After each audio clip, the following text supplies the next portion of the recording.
প্রধান উপদেষ্টার সঙ্গে তিন বাহিনীর প্রধানের সাক্ষাৎ, শান্তিপূর্ণ নির্বাচনের প্রস্তুতি নেয়ার নির্দেশনা, নিরপেক্ষ ভোট করতে প্রতিশ্রুতিবদ্ধ সরকার। ৩ দশকেও স্বপ্নের প্রকল্প হয়েই থাকল পূর্বাচল নতুন শহর। ফায়ার সার্ভিসের জমিতে হয়েছে রিসোর্ট, মালিক আর কর্তৃপক্ষকে ম্যানেজ করে চলে রমরমা বাণিজ্য। সবকিছু জেনেও চুপ রাজু। ত্রিমুখী চাপে পড়তে যাচ্ছে দেশের আর্থিক খাত, পরিস্থিতি মোকাবিলায় যথেষ্ট হবে না বর্তমান রিজার্ভ। আমদানি রপ্তানি বাণিজ্যে কার্যকর পদক্ষেপ নেয়ার পরামর্শ। কখনো ওষুধের গাড়িতে, কখনো প্রাইভেট কারের বিশেষ চেম্বারে সীমান্ত জেলা থেকে নিত্য নতুন উপায়ে রাজধানীতে ঢুকছে গাঁজা। 7 মাসে 8 অভিযানে 450 কেজি মাদক উদ্ধার। এবং অবৈধ সিএনজি অটোরিকশার দখলে সিলেটের বিভিন্ন সড়ক, অভিযান উপেক্ষা করে অবাধে চলছে পার্কিং ও যাত্রী ওঠানামার কাজ। সকাল থেকে মধ্যরাত পর্যন্ত যানজটে অতিষ্ঠ নগরবাসী।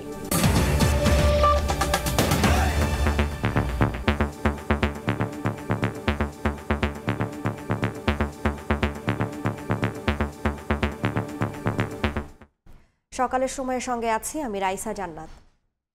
নির্বাচনে যেন নিশ্ছিদ্র নিরাপত্তা থাকে এবং ভোট যেন শান্তিপূর্ণ হয় সে বিষয়ে সব ধরনের প্রস্তুতি নিতে 3 বাহিনী প্রধানের নির্দেশনা দিয়েছেন প্রধান উপদেষ্টা ডক্টর মোহাম্মদ ইউনূস। শনিবার সন্ধ্যায় সেনাপ্রধান জেনারেল ওয়াকারুজ্জামান, নৌবাহিনী প্রধান অ্যাডমিরাল মোহাম্মদ নাজমুল হাসান, বিমান বাহিনী প্রধান air chief marshal Hasan Mahmud Khan রাষ্ট্রীয় অতিথি ভবন যমুনায় প্রধান উপদেষ্টার সঙ্গে সাক্ষাৎ করেন। বৈঠকে জাতীয় নিরাপত্তার পাশাপাশি আইন শৃঙ্খলা রক্ষায় সামরিক বাহিনীর সদস্যদের কঠোর পরিশ্রমের জন্য সাধুবাদ জানান ডক্টর মোহাম্মদ ইউনূস। প্রধান উপদেষ্টা বলেন, ফেব্রুয়ারি নির্বাচন অবাধ, সুষ্ঠু, নিরপেক্ষ, শান্তিপূর্ণ এবং উৎসবমুখর করতে অন্তর্বর্তী সরকার প্রতিশ্রুতিবদ্ধ। বৈঠকে নির্বাচনের প্রস্তুতির বিষয়ে প্রধান উপদেষ্টাকে অবহিত করেন 3 বাহিনীর প্রধান। নির্বাচন ঘিরে আইন শৃঙ্খলা রক্ষায় 90,000 সেনা সদস্য, 2,500-এর বেশি নৌবাহিনীর সদস্য এবং কিছু বিমান বাহিনীর সদস্য মোতায়েন থাকবে।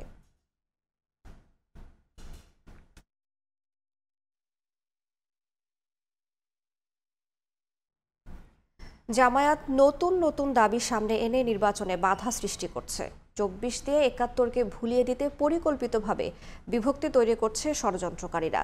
এমন অভিযোগ করে বিএনপি মহাসচিব বলেছেন, নির্বাচন হলে অপশক্তি মাথাচাড়া দিতে পারবে না। এদিকে 2-3টি দলের মতামত জাতির ওপর চাপিয়ে দেয়া, রুখে দেওয়ার পাশাপাশি ধর্মকে ব্যবহার করে ফায়দা হাসিলের অপচেষ্টার বিষয়ে সবাইকে সতর্ক থাকার আহ্বান নেতাদের। জাতীয় প্রেস ক্লাবে জাতীয়তাবাদী মুক্তিযোদ্ধা দলের সমাবেশ, যাতে অংশ নেন দেশের বিভিন্ন প্রান্ত থেকে আসা বীর মুক্তিযোদ্ধারা। সমাবেশে অংশ নিয়ে বিএনপির কেন্দ্রীয় নেতারা বলেন, বহুরূপীদের খপ্পরে পড়েছে দেশ। 71-এর নারকীয় হত্যাকাণ্ডের দায়ে জামায়াতকে নিষিদ্ধ করা উচিত। বিএনপির পক্ষ থেকে দাবি তোলা উচিত যে 24-এর 23-24 এবং এর আগের গণহত্যা, নির্মম নির্যাতন, নিপীড়ন, ভোটাধিকার হরণ, এই জন্য যদি আওয়ামী লীগের কার্যক্রম নিষিদ্ধ হতে পারে, তাহলে 71-এর গণহত্যা, ধর্ষণ, নারকীয় হত্যাযজ্ঞের কারণে জামায়াত ইসলামীকে নিষিদ্ধ করতে হবে। 71-এর মুক্তিযুদ্ধকে হেয় করার একটা চেষ্টা আমরা লক্ষ্য করেছি। অন্তর্বর্তীকালীন সরকার এবং যারা ক্ষমতাসীন আমলা, এরা তো মুক্তিযুদ্ধে অংশগ্রহণ করে নাই এবং এদের অনেকেই মুক্তিযুদ্ধের বিরুদ্ধে ছিল, তাই তারা মুক্তিযুদ্ধকে ভুলিয়ে দিতে চায়। এ সময় পরিকল্পিতভাবে কিছু শক্তি বিভক্তি আনতে চায় মন্তব্য করে বিএনপি মহাসচিব বলেন, 71কে ভুলিয়ে দেওয়ার অবকাশ নেই। নোট অফ ডিসেন্ট বাদ দিয়ে প্রতারণা ও আগে গণভোটের নামে নির্বাচন পেছানোর ষড়যন্ত্রের বিরুদ্ধে সবাইকে ঐক্যবদ্ধ হওয়ার আহ্বান জানান তিনি। বিভক্তি আমরা আনতে চাই না, কিন্তু অত্যন্ত পরিকল্পিতভাবে কিছু কিছু শক্তি, কিছু কিছু মানুষ এখানে বিভক্তি আনতে চায়। 1971 সালকে যারা ভুলিয়ে দিতে চায়, আমরা এই ব্যাপারে খুব পরিষ্কার করে বলতে চাই, 1971 সালকে ভুলিয়ে দেওয়ার কোনো অবকাশ নেই, কারণ ওটাই হচ্ছে আমাদের জন্মের ঠিকানা। নির্বাচন যেটা ঘোষণা করেছেন 2026 সালের ফেব্রুয়ারি মাসে, ওই তখনই নির্বাচন হতে হবে। বিএনপি নির্বাচনে বাধা দিচ্ছে এমন অভিযোগ প্রসঙ্গে মির্জা ফখরুল বলেন, নানা দাবি সামনে এনে নির্বাচনে বাধা দিচ্ছে জামায়াত ইসলামী। তাহের সাহেব তিনি তার এলাকায় আমাদেরকে দোষারোপ করেছেন যে আমরা নাকি নির্বাচনকে বাধা দিই। এখন পর্যন্ত নির্বাচনকে যতটা বাধা সৃষ্টি করেছেন আপনারা করেছেন। এদিকে রাজশাহীতে ব্যবসায়ী সম্মেলনে বিএনপি স্থায়ী কমিটির সদস্য আমির খসরু মাহমুদ চৌধুরী বলেন, 2 থেকে 3টি দলের মতামত জোর করে বিএনপির উপর চাপিয়ে দেওয়া হচ্ছে। 2টি দলের অথবা 3টি দলের মতামত জোর করে বাকি দলগুলোর উপর চাপিয়ে দেওয়ার একটা চেষ্টা চলছে। ঐক্যমত্যের বাইরে গিয়ে তাদের দাবি এখন আমাদের উপর চাপাতে চাচ্ছে, জনগণের উপর চাপাতে চাচ্ছে। এদিকে নারায়ণগঞ্জে আজমতে সাহাবা মহাসম্মেলনে যোগ দিয়ে দলটির স্থায়ী কমিটির আরেক সদস্য সালাউদ্দিন আহমদ বলেন, ধর্মকে ব্যবহার করে ফায়দা হাসিলের অপচেষ্টা রুখতে সবাইকে সজাগ থাকতে হবে। একটি রাজনৈতিক দল তারা নির্বাচনের স্বার্থে, রাজনীতির স্বার্থে ইসলামকে ব্যবহার করে জাতির মধ্যে বিভক্তি নিয়ে আসতে চায়, বিশেষ করে ইসলামের ক্ষতি করতে চায়। তাদের কাছ থেকে আমাদেরকে সাবধান হতে হবে। নতুন দেশ গড়তে আওয়ামী রাজনীতি পরিত্যাগ করে আদর্শিক রাজনীতি চর্চার তাগিদ দেন বিএনপির এই নেতা। হাসান ওয়ালি, সময় সংবাদ, ঢাকা। এদিকে পাল্টা অভিযোগ করে জামায়াত বলছে, সনদ নিয়ে বিএনপির অনাকাঙ্ক্ষিত পরিস্থিতি সৃষ্টি নির্বাচনে অন্তরায় হতে পারে। সংশোধিত আরপিও পুনরায় পরিবর্তনের চেষ্টাকে একটি রাজনৈতিক দলের কাছে সরকারের নতি স্বীকার বলেও মনে করেন নেতারা। যারা নির্বাচনের আগে গণভোট চায় না, তারা গণতন্ত্রে বিশ্বাসী নয় বলেও দাবি জামায়াতের। শনিবার সকালে রাজধানীর শাহবাগে স্থানীয় জামায়াতের উদ্যোগে ফ্রি মেডিকেল ক্যাম্প উদ্বোধন করেন সংগঠনটির নায়েবে আমির মুজিবুর রহমান।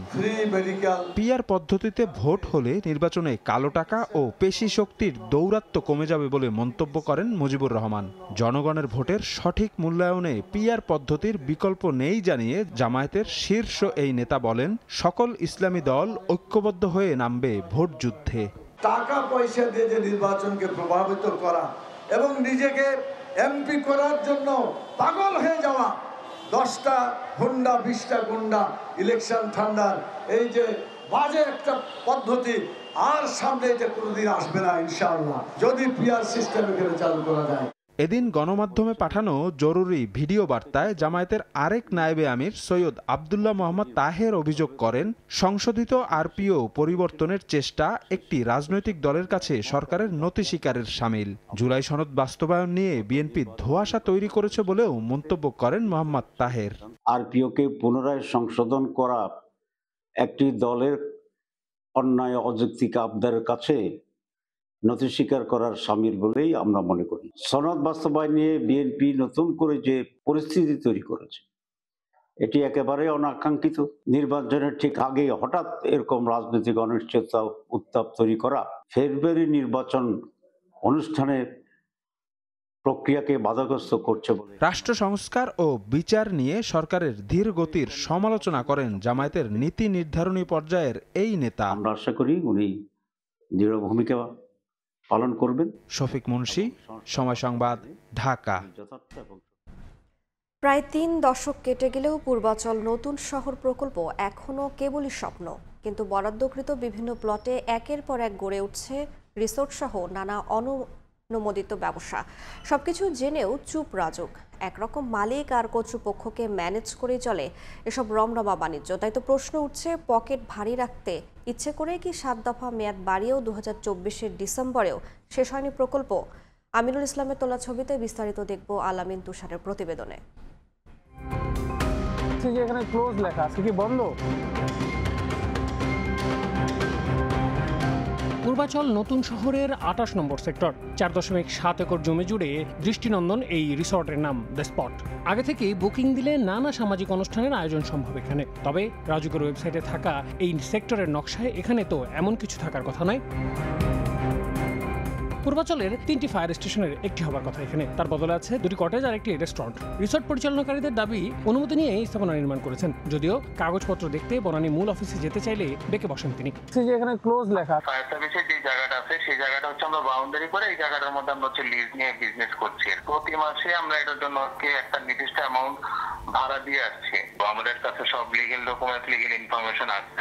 বনানী অফিসের লোকেশনটা আসলে এখন দিতে যাচ্ছি না। নাম প্রকাশে অনিচ্ছুক এক ফায়ার সার্ভিস কর্মকর্তা জানান, ফায়ার ফাইটার কল্যাণ তহবিলের মতো কোনো এক ট্রাস্টের মাধ্যমেই মিলেছে অনুমতি। যদিও সংস্থাটির মহাপরিচালক এ ব্যাপারে কোনো উত্তর দেননি। জানালেন দ্রুতই সেই রিসর্ট বন্ধে ব্যবস্থা নেবেন। অলরেডি ওই প্রতিষ্ঠানকে আমরা এখান থেকে এক্সটিগেট করতে বলেছি এবং আমরা ওখানে ফায়ার স্টেশন করার জন্যই জায়গাটা আমাদের নির্ধারিত এবং আমরা ফায়ার স্টেশনেরই পরিকল্পনা করেছি। অভিযোগ আছে এমনই আরও অনেক প্লট কিংবা ফাঁকা জায়গা অনুমোদিতভাবেই ব্যবহৃত হচ্ছে পূর্বাচল নতুন শহর প্রকল্পে, আর পকেট ভারী হচ্ছে রাজুক সহ সংশ্লিষ্টদের। এসব অনিয়মের ব্যাপারে উত্তর মেলেনি রাজুকের। প্রকল্প পরিচালক, জনসংযোগ কর্মকর্তা, প্রধান নগর পরিকল্পনাবিদ হয়ে রাজুক চেয়ারম্যান দফায় দফায় চেষ্টা করেও মেলেনি কারো সাক্ষাৎ, কেবলই অজুহাতের ফুলঝুরি। নগর পরিকল্পনাবিদ বলছেন, জনস্বার্থের জমি ব্যক্তিগত আয়ের উৎস হিসেবে ব্যবহার সংবিধান বিরোধী। জনস্বার্থের জমি ব্যক্তিগত আয়ের উৎসে পরিণত হয়েছে, এটা বাংলাদেশ সংবিধানের আর্টিকেল 20 এবং 21 জনকল্যাণ রাষ্ট্রের দায়িত্ব নীতির পরিপন্থী। কেবল আইনি অপরাধ নয়, এটি নৈতিক ব্যর্থতার জাতীয় প্রতীক। সবশেষ তথ্য অনুযায়ী এখনো পর্যন্ত প্রকল্পের 96% ভূমি উন্নয়নের কাজ শেষ হয়েছে, আর আবাসিক প্লট হস্তান্তর করা হয়েছে 24,560টি, আর ইজারা দলিল হয়েছে 23,500। আল আমিন তুষার, সময় সংবাদ, ঢাকা। নির্বাচনের তোড়জোড় যত বাড়ছে ততই স্নায়ুচাপ বাড়ছে আর্থিক খাতে। রমজানের আগে নিত্যপণ্য আমদানিতে এলসির চাপ ও নির্বাচনের পর দেশে বিদেশে বিনিয়োগের পথ সহজ রাখতে বাজারে নিরবচ্ছিন্ন ডলার সরবরাহ সহ নীতি সহায়তার বড় ধরনের প্রস্তুতি জরুরি। তবে ব্যবসায়ীরা বলছেন, শুধুমাত্র ডলার সরবরাহ বা সুদের হার কমিয়ে নয়, কর পরিকল্পনা ও আমদানি রপ্তানি সহজ করতে নিতে হবে কার্যকর পদক্ষেপ।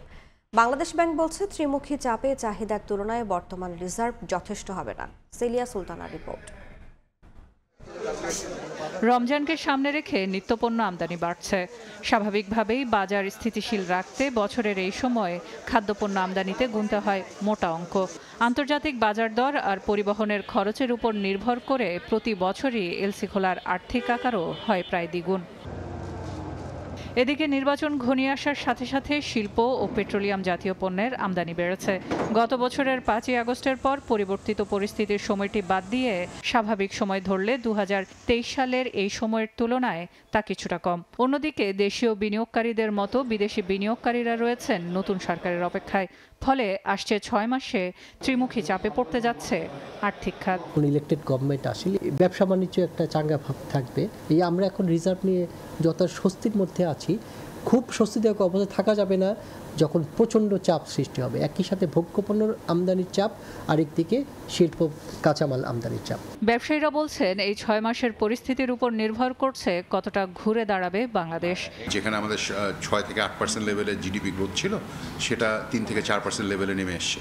সো এইখান থেকে বেরোতে গেলে আসলে ইনভেস্টমেন্ট করতে হবে। নির্বাচনের পর শুধুমাত্র ঋণের সুদের হার কমানো বা বাজারে ডলারের তারল্য ঠিক রাখা নয়, নির্বাচিত সরকারের বন্দর ব্যবস্থাপনা ও কর নীতির উপর নির্ভর করবে বেসরকারি বিনিয়োগে কতটা জোয়ার আসবে। ফিসকাল এক্সপানশনও যেমন জরুরি, তেমনি প্রাইভেট সেক্টরের জন্য ইনভেস্টমেন্ট ফ্রেন্ডলি এনভায়রনমেন্ট ক্রিয়েট করাটা, সেটা শুধুমাত্র যে সুদের হার দিয়ে ডিটারমিন হবে তা না, আরও তো অনেকগুলো ফ্যাক্টর আছে।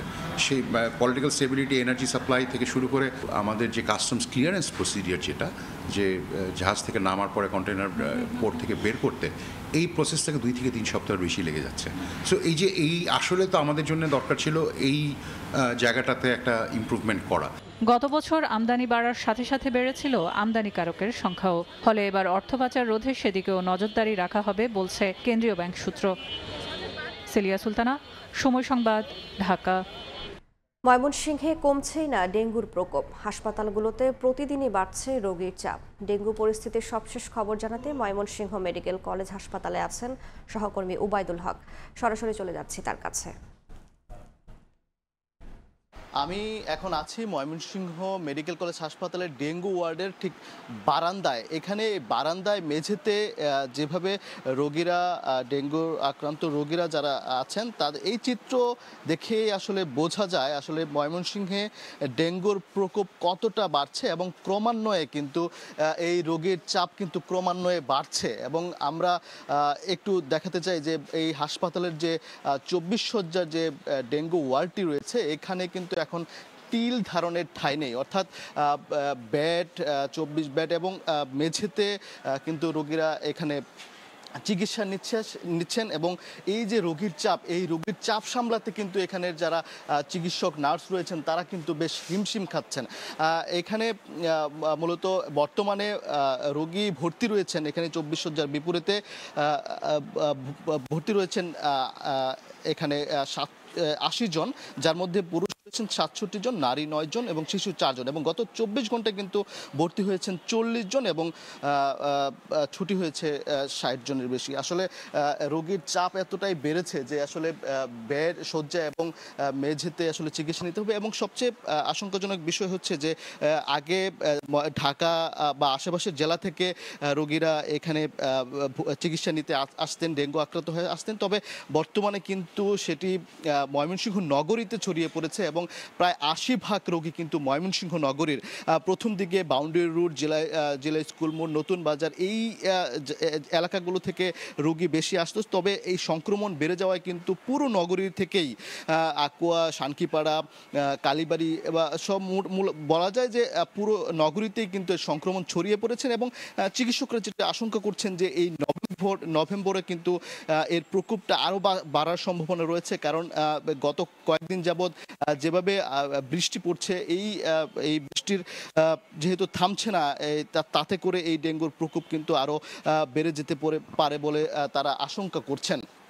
তো আমি যদি একটু পরিসংখ্যান জানাই যে গত সেপ্টেম্বর পর্যন্ত, জানুয়ারি থেকে সেপ্টেম্বর পর্যন্ত 99 কিন্তু চিকিৎসা নিয়েছেন এই হাসপাতালে। এর মধ্যে সেপ্টেম্বরে চিকিৎসা নিয়েছেন 373 জন এবং অক্টোবরে কিন্তু চিকিৎসা নিয়েছেন 820 জন, অর্থাৎ কয়েক গুণ রোগী কিন্তু এখানে চিকিৎসা নিচ্ছেন। এবং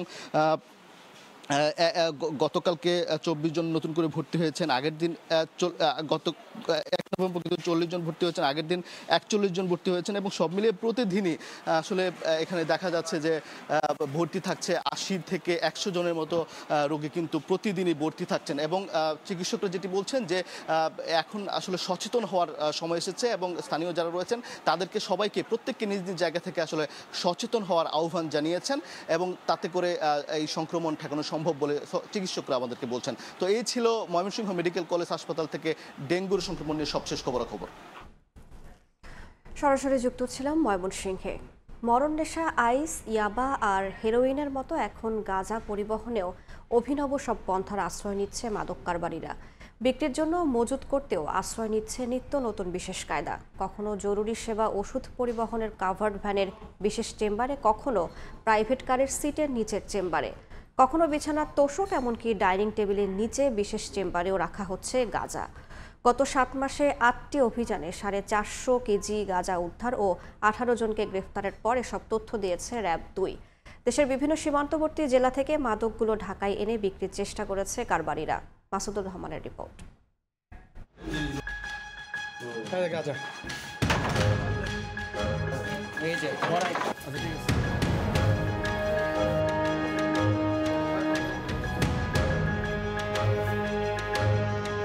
গভীর রাতে চট্টগ্রাম থেকে বিশাল কাভার্ড ভ্যান ঢুকছে ঢাকায়। জরুরি সেবার নামে কাভার্ড ভ্যানে আসছে ওষুধ। গোপন সংবাদের ভিত্তিতে এটিকে আটক করে র্যাব। তথ্য ছিল বিপুল মাদক আছে গাড়িতে। পুরো গাড়ি খুঁজেও মিলছিল না মাদক, গাড়ি ভর্তি ওষুধ। অবশেষে গাড়ির সামনের ইঞ্জিনের কেবিনে মেলে বিশেষ চেম্বার, সেখানে ওষুধের বস্তায় ভরা গাঁজার প্যাকেট। 32 কেজি গাঁজাসহ আটক করা হয় 2 কারবারিকে। চক্রের সদস্যরা ওষুধসহ বিভিন্ন জরুরি সেবার নামে দীর্ঘদিন ধরে মাদক আনছিল ঢাকায়। তাৎক্ষণিক অভিযান চালিয়ে একটি ট্রাকে সামনে কেবিনে বিশেষভাবে রক্ষিত অবস্থায় 32 কেজি গাঁজা 2টা বস্তায় রক্ষিত উদ্ধার করা হয় এবং 2 জনকে আটক করা হয়। অসৎ উপায়ে লাভ এবং লোভের বশবর্তী হয়ে সীমান্ত এলাকা থেকে মাদক নিয়ে আসে এবং দীর্ঘদিন ধরে তারা এই কার্যক্রমটা পরিচালনা করে যাচ্ছে। শুধু কাভার্ড ভ্যান নয়, মাইক্রোবাসের সিটের নিচে বিশেষ চেম্বার, আবার কখনো গাড়ির ব্যাগ ডালায় কাপড়ের ব্যাগেও পরিবহন হচ্ছে গাঁজা। পরিবহনের পাশাপাশি বিক্রির উদ্দেশ্যে মজুত করতেও ব্যবহার করা হচ্ছে বিশেষ পন্থা। নির্মাণাধীন ভবনের বেসমেন্ট তো বটেই, বেডরুমের বিছানার তোষকের নিচেও বিশেষ কায়দায় লুকিয়ে বিক্রি হচ্ছে গাঁজা। এমনকি ডাইনিং টেবিলের নিচের বিশেষ চেম্বারেও মিলছে মাদক। মাদক পরিবহনের জন্য এই নিত্য নতুন কৌশল ব্যবহার করছে।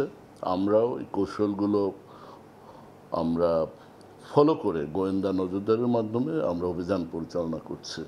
গত 7 মাসে র্যাব 2 ঢাকা ও এর আশপাশে 8টি অভিযান চালিয়েছে। এসব অভিযানে 450 কেজি গাঁজা উদ্ধারের পাশাপাশি 18 জনকে গ্রেপ্তার করেছে। এসব অভিযান থেকে অভিনব সব পন্থার চিত্র উঠে আসে। মাদক শুধু বায়ার, কনজিউমার আর সেবনকারীদের মধ্যে সীমিত অভিযান পরিচালনা করলে এটা চলবে না। মাদক বিক্রয় লব্ধ অবৈধ অর্থের মাধ্যমে তারা যে স্থাবর অস্থাবর সম্পত্তি গড়ে তুলেছে তাদের বিরুদ্ধে মানি লন্ডারিং আইনের ব্যবস্থা গ্রহণের জন্য গোয়েন্দা নজরদারি অব্যাহত রেখেছে। কারবারিরা যত পন্থায় রপ্ত করুক আইন শৃঙ্খলা বাহিনীর চোখ ফাঁকি দিতে পারবে না বলে হুঁশিয়ারি র্যাবের। মাসুদুর রহমান, সময় সংবাদ, ঢাকা। জামালপুরের ঝিনাই নদীতে নিখোঁজ আরেক শিশুর মরদেহ উদ্ধার করা হয়েছে। এ নিয়ে নিখোঁজ 5 শিশুর মরদেহ উদ্ধার হলো। সকালে ঝিনাই নদীর আনার বাড়ির ঘাটে বৈশাখীর নিথর দেহ দেখতে পান স্থানীয়রা। পরে মরদেহটি উদ্ধার করে তার বাড়িতে নিয়ে যাওয়া হয়। এ নিয়ে 5 শিশুর মরদেহ উদ্ধার হলো। এর আগে শুক্রবার বিকেলে মাদারগঞ্জ উপজেলার ভাটিয়ারচর এলাকার আনার বাড়ি ঘাটে গোসল করতে নেমে তারা ডুবে যায়। ফায়ার সার্ভিস 3 জনের মরদেহ উদ্ধার করলেও নিখোঁজ ছিল 2 জন। পরে শনিবার সকালে কুলসুমের ও রোববার সকালে বৈশাখীর মরদেহ উদ্ধার করা হয়।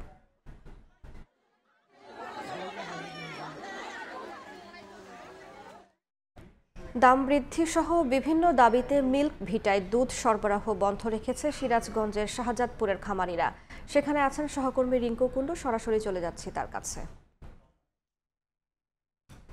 দুধের দাম বৃদ্ধি করা সহ বেশ কয়েকটি দাবিতে আজ থেকে যে মিল্ক ভিটার যে কারখানায় দুধ সরবরাহ করার সমবায়রা সেই দুধ সরবরাহ কিন্তু আসলে বন্ধ রেখেছে। এবং আমরা এখন আছি সিরাজগঞ্জের শাহজাদপুরে যে রেশমবাড়ি এলাকা, অর্থাৎ বাংলাদেশের যে বৃহৎ যে গোচারণ ভূমি সেই রেশমবাড়ি এলাকা। এবং এখানকার খামারিদের সাথে আমরা কথা বলেছি, তারা যেটি বলছে যে তাদের যে খরচ অর্থাৎ উৎপাদন খরচের সাথে আসলে যে মিল্ক ভিটার যে দুধের দাম দেয় সেটি আসলে তাদের আসলে সামঞ্জস্য না হয় তারা কিন্তু আসলে আন্দোলন নেমেছে। এবং সেই যে দুধের দাম বৃদ্ধি আরো বেশ কিছু দাবি তাদের রয়েছে এবং সেটির কারণে তারা কিন্তু আজকে থেকে অনির্দিষ্টকালে দুধ সরবরাহ বন্ধ রেখেছে। আমরা কথা বলতে চাই এখানকার যে রেশমবাড়ি প্রাথমিক দুগ্ধ উৎপাদনকারী সমবায় সমিতি লিমিটেডের যে সভাপতি রয়েছেন নয়ন তালুকদারের সাথে আমরা একটু বলবেন যে আসলে আজকে যে আন্দোলন করছে কিসের দাবিতে সেই আন্দোলনটি? আমাদের দুধের দাম নাই, বর্তমানে যে গোখাদ্য তার সাথে দুধের দাম কম, কারণ আমরা যে দুধ সরবরাহ করি আর চেয়ে ভালো দুধ সারা বাংলাদেশের মধ্যে ভালো দুধ সংগ্রহ করি, কিন্তু দুধের দাম 45 থেকে 50-এর মধ্যে থাকে, কিন্তু বাইরের দুধের দাম অনেক বেশি। তাই আমরা দাবি দিয়েছি যে 40-তে যদি 60 টাকা দেয় তাহলে সমস্ত দুধ আমরা মিল ভিটায় দেবো। এবং তার সাথে আরো বিভিন্ন দাবি আছে, সেই দাবি না মানা পর্যন্ত আমরা দুধ সরবরাহ বন্ধ রাখছি। জি, আসলে সিরাজগঞ্জ এবং পাবনা অঞ্চলে কিন্তু মোট যে সমিতিগুলো রয়েছে অর্থাৎ প্রায় সিরাজগঞ্জ শাহজাদপুরের কিন্তু আসলে 317টি সমবায় সমিতি দুগ্ধ সমবায় সমিতি রয়েছে এবং এই সমিতিগুলোর যে প্রান্তিক খামারে রয়েছে তাদের সংরক্ষিত দুধ কিন্তু আসলে মিল্ক ভিটায় তারা 2 বেলা অর্থাৎ সকালে এবং বিকেলে 2 বেলা আসলে সরবরাহ করে। এবং তাদের যে দাবি তারা যেটি বলছে যে এখন দুধের দাম পাচ্ছে তারা 45 থেকে 50 টাকার মধ্যে, কিন্তু তাদের যে উৎপাদন খরচ সেই খরচের সাথে তারা আসলে সেই দামটি পোষাচ্ছে না, যে কারণে তারা আন্দোলন তারা একটি দাবি যে করেছে এবং দুধের যে দাম সেটি বৃদ্ধি করা সহ আসলে বেশ কয়েকটি দাবি তাদের রয়েছে। এবং এই দাবি যদি কর্তৃপক্ষ না মানে তারা কিন্তু অনির্দিষ্টকালের জন্য দুধ সরবরাহ যে বন্ধ রাখা সেটি কিন্তু আসলে চালিয়ে যাবে। এবং এই রেশমবাড়ি প্রাথমিক দুগ্ধ উৎপাদনকারী সমবায় সমিতি সহ যে বিভিন্ন যে দুগ্ধ সমবায় সমিতি রয়েছে তারা কিন্তু একই সাথে আন্দোলন করছে এবং সেই যে দুধ সরবরাহ সেটি বন্ধ রয়েছে। আমি যেটি বলতে চাই যে বাংলাদেশের সর্ববৃহৎ যে দুগ্ধ প্রক্রিয়াজাতকরণ কারখানা সিরাজগঞ্জের তাদের যে অর্থাৎ যে দাবিটি রয়েছে যে তারা যেটি বলছে যে এখন দুধের দাম পাচ্ছে 45 থেকে 50 টাকার মধ্যে, কিন্তু সেটি তারা যেটি দাবি করছে যে 60 টাকা হলে অর্থাৎ 60 টাকার মধ্যে থাকলে তাদের যে খরচ অর্থাৎ উৎপাদন খরচের সাথে একটি সামঞ্জস্য হবে এবং সেই দাবিটি তারা রাখছে। এবং এর সাথে আরো বেশ কয়েকটি দাবি রয়েছে সমবায়ীদের, সেই দাবিটি না মানা পর্যন্ত তারা আসলে আন্দোলনের চালিয়ে যাওয়ার ঘোষণা দিয়েছেন। এবং তাদের যে আন্দোলন এবং বাঘাবাড়ি মিল্ক ভিটার যে দুধ সরবরাহ অর্থাৎ যে যতগুলো সমবায় সমিতি রয়েছে তারা সমন্বিতভাবে এই আন্দোলনটি চালিয়ে যাচ্ছে বলে আমাদেরকে জানিয়েছেন সমবায় সমিতির নেতারা। তো এই ছিল সিরাজগঞ্জ থেকে আমার কাছে সবশেষ খবর। সরাসরি যুক্ত ছিলাম সিরাজগঞ্জে। একবার রোপণে বছরে 2 বার নয় 3 বার পাওয়া যেতে পারে পেরিনাইল রাইস বা বহু বর্ষজীবী ধান। পাশাপাশি শুধু উঁচু জমিতেই নয়, দেশের বেশিরভাগ কৃষি জমিতে এই জাতের ধান আবাদ কিভাবে ছড়িয়ে দেয়া যায় চলছে সেই গবেষণা। চীনের সহায়তায় 2019 সালে দেশে শুরু হয় বহু বর্ষজীবী ধানের গবেষণা। উৎপাদন পর্যায়ে নানা চ্যালেঞ্জ পেরিয়ে বর্তমানে এই জাত নিয়ে নতুন ভাবনায় বেসরকারি IUB-ATর গবেষকরা। রাজশাহী প্রতিনিধি আলতাফ হুসাইনকে সঙ্গে নিয়ে রিপোর্ট করেছেন মুরসালিন হক জুনায়েদ, ছবি তুলেছেন আব্দুস সালাম। নতুন করে চারা রোপণ ছাড়াই বহুবার ধান উৎপাদন সম্ভব। একবার রোপণ করলে ধারাবাহিকভাবে 5 বছর পর্যন্ত বছরে 2 বার ফসল সংগ্রহ করা যাবে। মাঠ পর্যায়ে পরীক্ষামূলকভাবে এই বহু বর্ষজীবী ধানের উৎপাদন চলছে গাজীপুর, ফরিদপুর, রাজশাহী ও দিনাজপুরে। বহু বর্ষজীবী ধান চাষের ক্ষেত্রে প্রথম মৌসুমের ধাপগুলো সাধারণ ধান চাষের মতোই, তবে দ্বিতীয় মৌসুম থেকে ধানের চারা মাটির নিচে থাকা কাণ্ড থেকেই জন্মায়। কৃষকরা বলছেন 105 দিনে পরিপূর্ণ ধানের এই জাত পাল্লা দিচ্ছে স্থানীয় পর্যায়ের অন্যান্য ধানের সঙ্গে। বর্তমানে কাঠা প্রতি 1 মনেরও বেশি পাওয়া যাচ্ছে এই খাদ্যশস্য।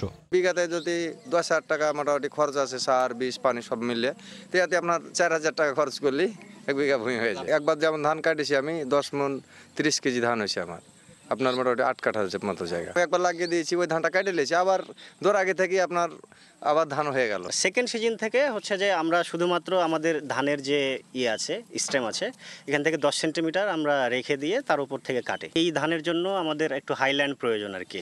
গবেষকরা জানান বহু বর্ষজীবী ধান কেবল উৎপাদন বাড়াবে না, বরং শ্রম ব্যয় কমাবে 58% এবং উৎপাদন খরচ সাশ্রয় করবে 49%। বড় একটা খরচ কিন্তু ধানের যায় চারা লাগানো, জমি তৈরি এবং পরবর্তীতে হারভেস্ট এবং থ্রেশিং। তো বড় খরচ আমরা 50% আমি এখানে কমিয়ে দিতে পারছি। তো এখানে এই আলোকে তো এটা অনেক বেশি সম্ভাবনাময় ধান। বেসরকারি international university of business, agriculture and technology IUBAT জানিয়েছে উৎপাদন সময়সীমা এবং পরিমাণ বিবেচনায় বছরে 3 বার কিভাবে এই ধান উৎপন্ন করা যায় এখন চলছে সেই পরীক্ষা। আরও কয়েকটা এলাকায় পরীক্ষামূলক চাষ আবার করব। ওই এলাকায় তো ভালো হয়েছে, কিন্তু ওরকম এলাকা হবে কিনা এটা একটা। বিশেষভাবে লক্ষ্য করলাম যে 105 দিনে আমাদের এই পুরো উৎপাদন প্রক্রিয়াটা হয়েছে। তার মানে হলো 365 দিনে 1 বছর, তাহলে 3 ফসল করা যায়। এখন শুরু করতে হবে যে বছরে কোন সময় শুরু করব কোনটা, এটা ঠিক করতে হবে। চীনের ইউনান বিশ্ববিদ্যালয়ের অধ্যাপক ফেন জাইহু উদ্ভাবিত বহু বর্ষজীবী ধান নিয়ে দেশে উচ্চতর গবেষণা চালিয়ে যাচ্ছেন IUBAT-র গবেষকরা। মুরসালিন হক জুনায়েদ, সময় সংবাদ, ঢাকা। সিলেটে জনদুর্ভোগ কমাতে সড়কের হকার উচ্ছেদ করা হলেও ফাঁকা জায়গা এবার দখলে নিয়েছে অবৈধ CNG অটোরিকশা। বড় অংশ জুড়ে অবাধে চলছে পার্কিং ও যাত্রী ওঠানামার কাজ। এতে সকাল থেকে মধ্যরাত পর্যন্ত যানজটে অতিষ্ঠ নগরবাসী। পুলিশের অভিযানের পরও অসংখ্য অবৈধ স্ট্যান্ড আগের জায়গাতেই থেকে গেছে। রয়েছে আইন অমান্যের অভিযোগও। তবে বিকল্প CNG স্ট্যান্ড তৈরির কথা ভাবছে সিটি কর্তৃপক্ষ। নওশাদ আহমেদের ছবিতে অপু বণিকের রিপোর্ট।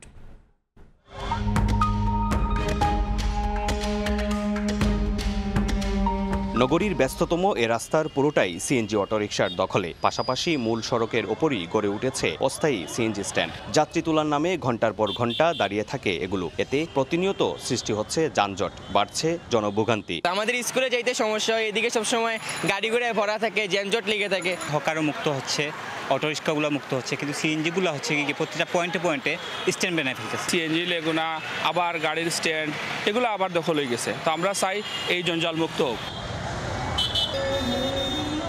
প্রায় 27 বর্গ কিলোমিটার আয়তনের সিলেট মহানগরীতে চলাচলের জন্য পর্যাপ্ত গণপরিবহন সেবা না থাকায় CNG অটোরিকশাই এখানকার একমাত্র ভরসা। তবে এসব CNG অটোরিকশার বেশিরভাগেই নেই রেজিস্ট্রেশন। আর অবৈধ এসব CNG চলাচল বন্ধে ট্রাফিক পুলিশের পাশাপাশি নিয়মিত অভিযান পরিচালনা করছে BRTA। 30টা বৈধ স্ট্যান্ড, তার বিপরীতে 60টা অবৈধ স্ট্যান্ড, সেগুলোকে আমরা ডিসম্যান্ডেল করে দিয়েছি। এখন আবার তারা এটা করার চেষ্টা করেছে। তো এরকম অবৈধ জিনিস বা এগুলো যদি তারা করার চেষ্টা করে, সেক্ষেত্রে আমাদের আইন প্রয়োগ করতে হবে। অবৈধ CNGর সংখ্যা আসলে এত বেশি, এই সংখ্যক এর জন্য আরও আমরা যতটুকু সম্ভব আমরা ব্যবস্থা নিচ্ছি। তবে নগরীতে CNG অটোরিকশার স্ট্যান্ড বাড়ানোর দাবি CNG চালক ও শ্রমিক নেতাদের। যাতে আমরা যাওয়ার জায়গা নাই, আমরা ব্যবস্থা করে দেওয়া হোক, আমরা জোর দাবি সরকারের কাছে। হঠাৎ করে তো একটা আইন হয়েছে, আর আমরা এগুলারে ম্যানেজ করতে হইলে 2-5টা দিন বা 7টা দিন সময় লাগবে। এ অবস্থায় বিকল্প CNG স্ট্যান্ড তৈরি করার কথা ভাবছে সিলেট সিটি কর্পোরেশন। এরকম CNG স্ট্যান্ড কোথায় করা যায়, এই জিনিসটা ভাবতেছি, যেন এই CNGগুলি রাস্তায় তার যাত্রীর জন্য অপেক্ষা না করে তার একটা স্ট্যান্ডে থাকে। যাত্রীদের CNG অটোরিকশায় ওঠানামার জন্য সিটি কর্পোরেশন নগরীতে 30টি পয়েন্ট নির্ধারণ করে দিলেও তা না মেনে অন্তত অর্ধশত জায়গায় অস্থায়ী স্ট্যান্ড করে নিয়েছে CNG চালকরা।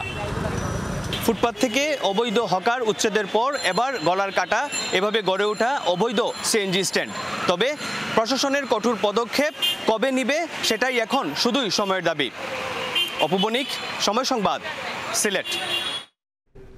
সিলেটের স্মরণকালের কয়েক দফার বন্যায় ক্ষতিগ্রস্ত গ্রামীণ সড়ক এখনও সংস্কার হয়নি। বিগত সরকারের আমলে বরাদ্দ চেয়েও পায়নি স্থানীয় সরকার প্রকৌশল বিভাগ। তবে চলতি অর্থ বছরে বরাদ্দ পাওয়া ৮৮ কোটি টাকা দিয়ে শিগগিরই অগ্রাধিকার ভিত্তিতে সংস্কার কাজ শুরু হবে বলে জানিয়েছেন সংশ্লিষ্টরা। দিগেন সিংহের তোলা ছবিতে ইকরামুল কবিরের প্রতিবেদন।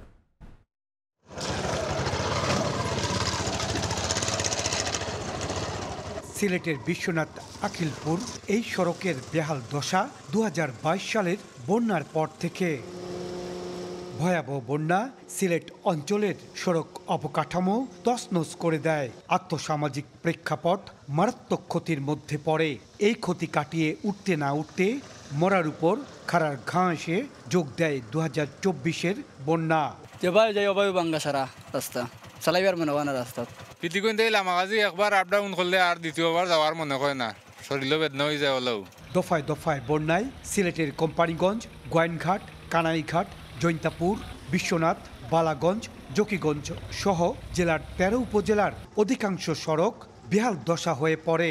কোনো কোনো স্থানে বন্যার পানির তোড়ে সড়ক, ব্রিজ, কালভার্ট ক্ষতির মধ্যে পড়ে। ভাঙ্গা সড়ক এখন যেন মরণ ফাঁদ। বছরের পর বছর সড়কের এমন বেহাল দশায় মারাত্মক সমস্যার মধ্যে আছেন সিলেটের বিশ্বনাথবাসী। রাস্তা থেকে ব্রিজের দূরত্ব প্রায় ৭১ মতো ভাঙ্গা, সিলেটের গাড়ি দিত না। এবার আরো কয়েকটা ব্রিজ আছে, সবগুলো ভাঙ্গা। রোগী নিয়ে যাইতে হাসপাতালে অনেক কষ্ট হয় এবং এই রোড চলার অনুপযোগী। স্থানীয় সরকার প্রকৌশল অধিদপ্তর সিলেট জেলার গ্রামীণ সড়ক সংস্কারে ৩৫০ কোটি টাকা অর্থ বরাদ্দ চেয়ে ফাইল জমা দেওয়া হলে বিগত সরকার আমলে তা অনুমোদন না হওয়ায় সংস্কার করা সম্ভব হচ্ছে না। অন্তর্বর্তী সরকার চলতি অর্থ বছরে ৮৮ কোটি টাকা বরাদ্দ দিয়েছে। আমরা এস্টিমেট অলরেডি অ্যাপ্রুভ নিয়ে নিছি। আমরা এগুলো টেন্ডার প্রক্রিয়া আছে, এগুলো হয়তো আমরা মার্চ মাসের ভিতরে ওভারকাম করলে সিলেটের যোগাযোগে অভূতপূর্ব একটা উন্নতি সাধিত হবে। জরুরি ভিত্তিতে বিভাগের ৪ জেলার ৩৫ উপজেলার ৫০০ কিলোমিটার সড়ক সংস্কারে ৫০০ কোটি টাকার বরাদ্দ চাওয়া প্রকল্প এখনও আলোর মুখ দেখেনি। ইকরামুল কবির, সময় সংবাদ, সিলেট। মানুষের দুর্ভোগ লাঘবে প্রায় ৩.৫ কোটি টাকা ব্যয়ে ময়মনসিংহের তারাকান্দার রাংসা নদীতে সেতু নির্মাণের উদ্যোগ নেয় এলজিইডি। যথারীতি নির্মাণ কাজও শুরু হয়। এর মধ্যে খরচও হয়েছে ৯০ লাখ টাকা। তবে মাঝপথে ধরা পড়ে সেতুর নকশায় ভুল। এ অবস্থায় ৬ মাস ধরে বন্ধ নির্মাণ কাজ।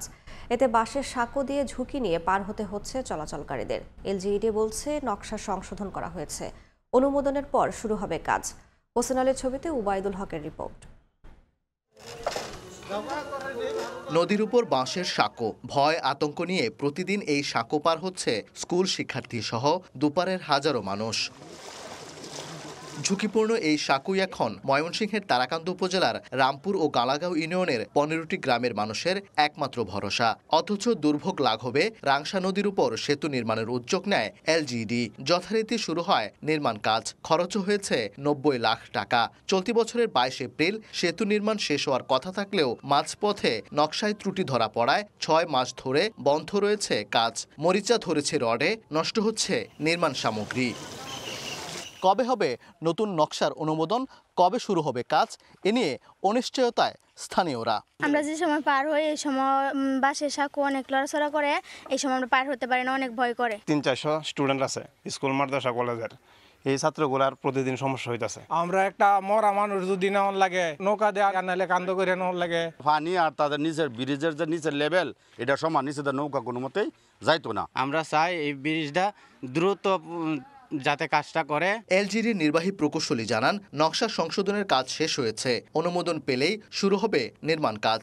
অলরেডি আমাদের এটা কমপ্লিট হয়ে গেছে, আগামী ২০-২৫ দিনের মধ্যে কাজটা শুরু হবে বলে আশা করছি। জেলা গ্রামীণ অবকাঠামো উন্নয়ন প্রকল্পের আওতায় রামপুর থেকে নয়াপাড়া সড়কের উপর ৩৫ মিটার দীর্ঘ পিএসসি গার্ডার সেতু নির্মাণ কাজ শুরু হয় ২০২৪ সালের ২৪ জানুয়ারি, যার ব্যয় ধরা হয়েছে ৩,৪৭ লাখ টাকা। উবায়দুল হক, সময় সংবাদ, ময়মনসিংহ। মুখ থুবড়ে পড়েছে জামালপুর ১০০ শয্যা বিশিষ্ট ন্যাশনাল হার্ট ফাউন্ডেশন হাসপাতাল প্রকল্পের নির্মাণ কাজ। জুলাই অভ্যুত্থানের পর কাজ বন্ধ করে দেয় ঠিকাদারি প্রতিষ্ঠান। বর্তমানে জরাজীর্ণ অবস্থায় পড়ে আছে নির্মাণাধীন ২ তলা ভবনটি। সেবা পাওয়ার আশায় থাকা সাধারণ মানুষ ক্ষোভ প্রকাশ করে দ্রুত হাসপাতালটি চালুর দাবি জানান। জাহাঙ্গীর আলমের তথ্য, আবুল কালাম আজাদের ছবি নিয়ে রিপোর্ট। ২০২৩ সালে জামালপুর শহরের মনিরাজপুর এলাকায় ১০০ শয্যা বিশিষ্ট ন্যাশনাল হার্ট ফাউন্ডেশন হাসপাতালটির প্রকল্প গ্রহণ করা হয়। ১৯ কোটি ৪০ লাখ টাকায় কাজটি পান রাজধানী তমা কনস্ট্রাকশন লিমিটেড। এরপর ২ তলার ছাদ সহ নিচ তলার দেয়াল নির্মাণ করা হয়। ২০২৪ সালের ডিসেম্বরে প্রকল্পের কাজ শেষ হওয়ার কথা থাকলেও গত ৫ আগস্ট সরকার পতনের পর কাজ বন্ধ করে দেয় ঠিকাদারি প্রতিষ্ঠান। বৃহত্তর ময়মনসিংহের ৪ জেলা এবং রংপুর বিভাগের কয়েক জেলার হার্টের চিকিৎসায় একমাত্র বিশেষায়িত হাসপাতালটির কাজ বন্ধ থাকায় হতাশ স্থানীয়রা। এই হার্ট ফাউন্ডেশন হাসপাতালটা হলে আমাদের এই এলাকার বহু জায়গার লোকের খুব উপকার হতো। এই হার্ট ফাউন্ডেশন চালু হলে জামালপুরবাসী অনেক সেবা পাইতো, অনেক দূর দূরান্তে যাওয়ার লাগতো না। আমাদের এলাকাবাসীর জন্য এবং জামালপুরবাসীর জন্য সবার জন্য মঙ্গল হবে। ন্যাশনাল হার্ট ফাউন্ডেশন বলছে, হৃদরোগে আক্রান্ত রোগীদের জরুরিভাবে রাজধানীতে পাঠানো ঝুঁকিপূর্ণ। হাসপাতালটি দ্রুত চালু হলে সুচিকিৎসা নিশ্চিত হবে রোগীদের। আমি আশা করছি সংশ্লিষ্ট যে ডিপার্টমেন্টগুলো আছেন এ ব্যাপারে প্রয়োজনীয় পদক্ষেপ নেবেন। এলজিইডি বলছে ২০২৬ সালের জুনে শেষ হবে প্রকল্পের কাজ। জুন ২৬ পর্যন্ত বৃদ্ধিকরণের জন্য প্রস্তাব প্রক্রিয়াধীন আছে। তা আমরা আশা করছি যে আগামী জুনের মধ্যেই যে প্রকল্পের যে অবশিষ্ট কাজ আছে সেটা সমাপ্ত হবে। ৮৭% জমির উপর ৬ তলা বিশিষ্ট হাসপাতালটি ২ তলা পর্যন্ত ছাদ করা হয়েছে। সময় সংবাদ, জামালপুর। অর্ধেকের কম বিশেষজ্ঞ চিকিৎসক সহ নানা সংকট নিয়ে চলছে মৌলভীবাজারের রাজনগর উপজেলা স্বাস্থ্য কমপ্লেক্সের কার্যক্রম। এতে কাঙ্ক্ষিত স্বাস্থ্যসেবা থেকে বঞ্চিত হচ্ছেন রোগীরা।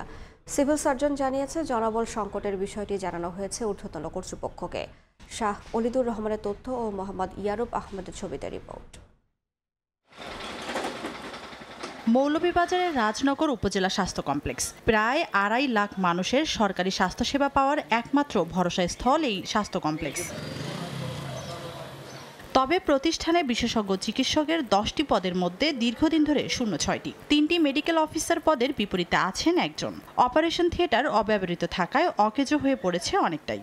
অকেজো এক্স রে মেশিন নেই, ল্যাব ও এক্স রে টেকনোলজিস্ট। ৩টি অ্যাম্বুলেন্সের মধ্যে ২টি সম্পূর্ণভাবে অকেজো। পরিচ্ছন্নতা কর্মীর ৫ পদের মধ্যে আছেন একজন।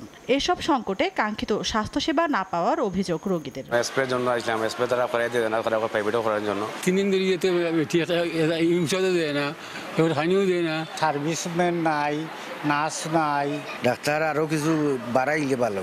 রোগীদের যে সেবাটা আমাদের দেওয়া উচিত আসলে আমরা সেভাবে দিতে পারছি না, যেহেতু আমাদেরও জনবল কম। ডক্টর সংকটের জন্য আমাদের উপরে চাপটা আর কি একটু বেশি থাকে সব সময়। ল্যাবের যে টেকনিশিয়ান থাকার কথা ছিল উনি নাই, যার ফলে রোগীদের আমরা কোনো ধরনের পরীক্ষা করতে পারি না। জনবল সহ নানা সংকটের বিষয়ে ঊর্ধ্বতন কর্তৃপক্ষকে জানিয়েছেন সিভিল সার্জন। সমাধানে দিয়েছে প্রয়োজনীয় উদ্যোগ নেওয়ার আশ্বাস। আমাদের যথাযথ কর্তৃপক্ষকে আমাদের ঊর্ধ্বতন অফিস থেকে জানানো হয়েছে বিষয়টি, যাতে দ্রুত এই যে শূন্য পদে বা যেখানে গ্যাপ আছে সেখানে চিকিৎসক এবং অন্যান্য জনবল প্রদানের মাধ্যমে সেই সংকটটা থেকে উত্তরণ করা হয়। ১৯৮৫ সালে রাজনগর উপজেলা স্বাস্থ্য কমপ্লেক্সকে ৩১ শয্যায় উন্নীত করা হয়। সময় সংবাদ, মৌলভীবাজার। দেখছেন সকালের সময়। দেশের বাইরের খবর। গাজায় মার্কিন সমর্থিত যুদ্ধবিরতি সইয়ের পরও নতুন করে ইসরায়েলি হামলায় নিহত হয়েছেন অন্তত ৫ জন।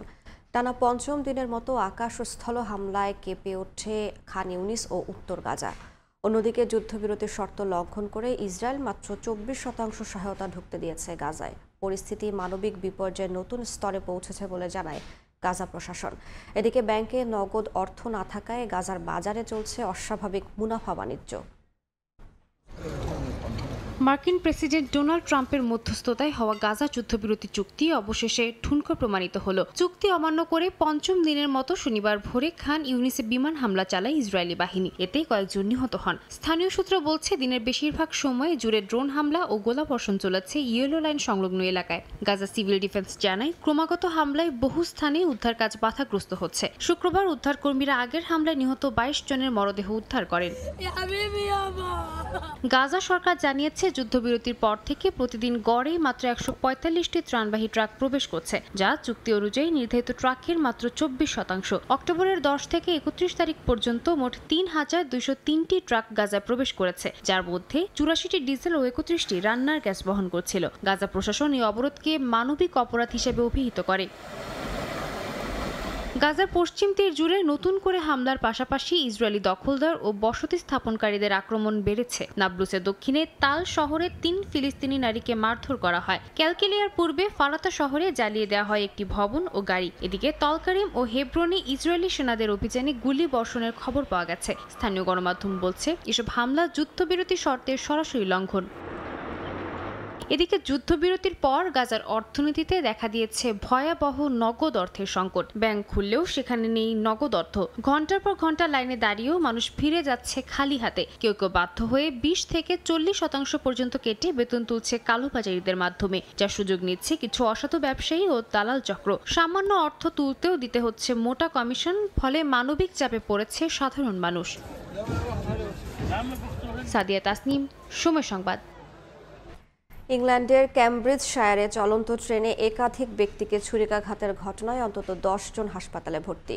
ব্রিটিশ ট্রান্সপোর্ট পুলিশ জানায় শনিবার স্থানীয় সময় রাতে হান্টিংডনগামী ট্রেনে ছুরিকাঘাতের ঘটনায় একাধিক যাত্রী আহত হন। খবর পেয়ে তাদের উদ্ধার করে হাসপাতালে ভর্তি করা হয়। 9 জনের অবস্থা আশঙ্কাজনক বলে জানা গেছে। ঘটনায় সন্দেহভাজন 2 জনকে গ্রেফতার করেছে পুলিশ। ব্রিটিশ প্রধানমন্ত্রী কিয়ার স্টারমার এক্সে এক পোস্টে ভয়াবহ এই হামলার নিন্দা জানিয়েছেন। হামলার কারণ জানতে চলছে তদন্ত।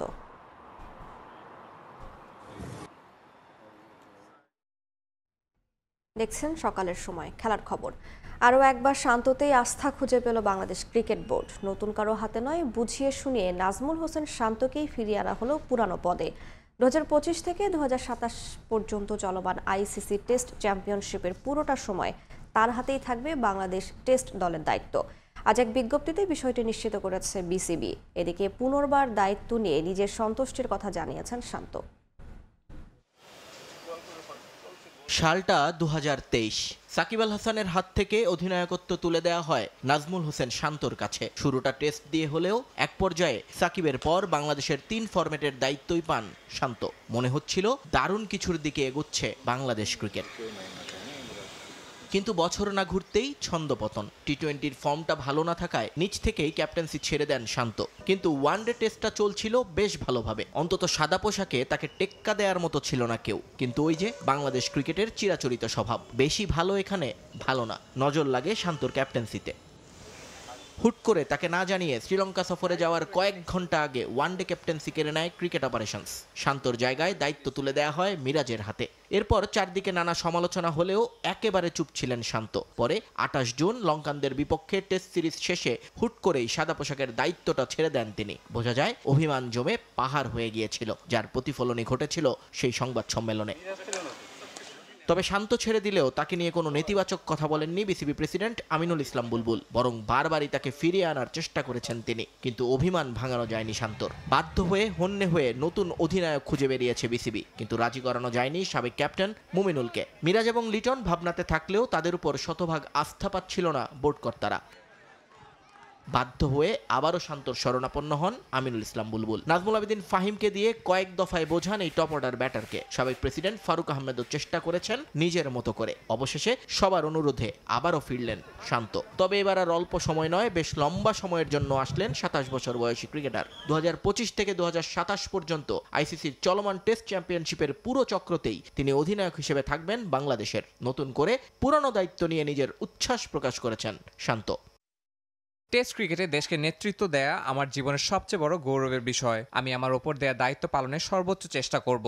এই দলটা নেতৃত্ব দেয়া সবসময় আনন্দের। আমি বিশ্বাস করি সামনে আমাদের জন্য ইতিবাচক কিছু সময় অপেক্ষা করছে। আমরা এই মাসের শেষে আয়ারল্যান্ডের বিরুদ্ধে আসন্ন সিরিজের জন্য অপেক্ষায় আছি, যা বাংলাদেশের টেস্ট ক্রিকেটের জন্য একটি ব্যস্ত ও গুরুত্বপূর্ণ সময়ের শুরু।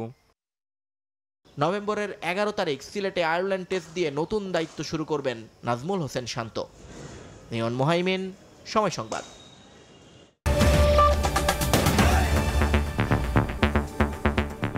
এই ছিল সকালের সময়। এরপর আন্তর্জাতিক সময়ের সঙ্গে থাকবেন সহকর্মী কাজল আব্দুল্লাহ।